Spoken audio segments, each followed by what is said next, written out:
Welcome back. You're watching Out of the Box, Channel 22. Our special guests, Bob and Drew. and while we're at it, give the website one more time. The website's address is www.georgiaghostsociety.com. All right. Now, talking about playing with fire, the tools that you use, these are for a purpose. Absolutely. What are some of the, okay, once you determine that something is not evil, what tools do you use? Well, we use basically the same tools for all of them. And you'll see a lot of them sold on websites and labeled as ghost detectors, and there's no such thing. These are instruments that we use to keep track and check environmental and atmospheric changes throughout the house, use certain types of electronics to measure the electromagnetic fields that are around the house. The equipment itself really doesn't give us a clue as to what we're dealing with. It's how you use it? It's how we use it, and also the responses or the activity that's taking place, the phenomena, and then certain responses to questions that we pose. Okay. And it's you have to know how to use these. A novice does not do this. A novice means someone doesn't know what they're doing, fresh into this, or someone who's not a Christian, who has an arrogant attitude. That's bad.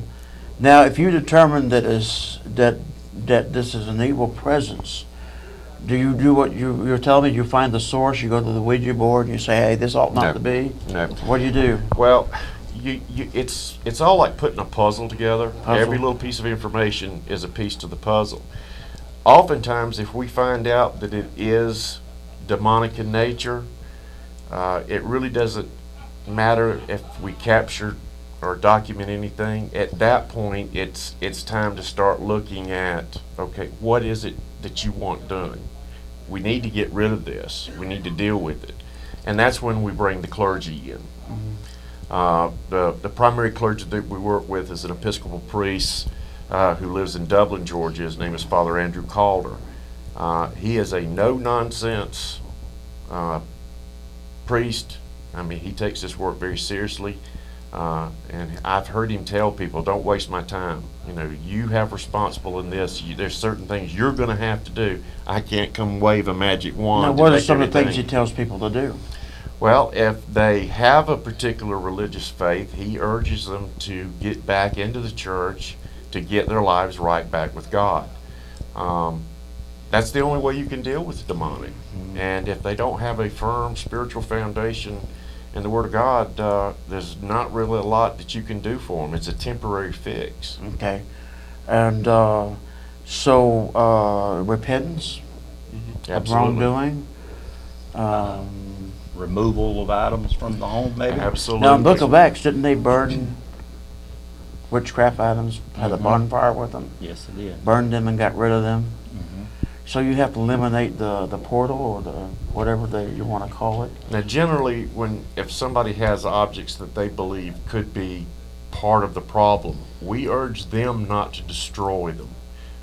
We take possession of them and we deal with them. The recorder that was used in the residence with the little girl and the EVP recordings, I have that. It's put up, it's locked, it has holy icons on it, and it'll never be used again. Right. But we have to be clear here, and I keep repeating this. Bob and Drew, this is not a game. This is not something you play games with. No. This is not for entertainment. No. This is serious business. It is very serious business. There have been people that have been physically hurt and killed dealing with spiritual world. And the dominant personality will seek to make other people like him. And possession is like that. It's like the evil spirit wants that person to be like him. And they only go down, spiral downward. The ultimate aim is to damn the soul, isn't it? Exactly. That and death. Yes. Usually demonic activity or a haunting comes in 4 stages. It usually starts out with what we call infestation, which is where the activity subtly begins. Oppression is when the person comes under the psychological and physical attack, and then the final stage is possession. Okay.